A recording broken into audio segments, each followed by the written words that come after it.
With the double bank holiday, Easter is the perfect time for you to get out and about. Here at Discovery Museum, we've put together an events programme that is made up of pre-bookable and drop-in events.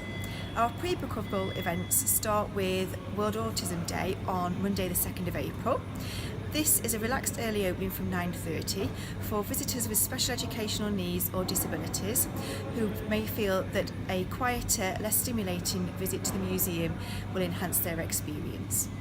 We've also got on Monday the 9th of April magic workshops for mini magicians aged 5 to 9 and 10 to 14 in celebration of the continuing run of the very popular exhibition All the Fun of the Fair.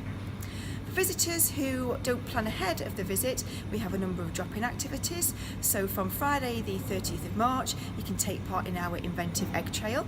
If you can find all of the clues and solve the puzzle, you can enter into a prize draw to win our delicious sweet treat hamper. And finally, on Tuesdays and Thursdays from 11 till 3, our learning team will be delivering craft activities in the education room. Although it's springtime, the weather may not be perfect enough to go for a picnic in the park or bathe on the beach, but it is the perfect time to discover Discovery Museum.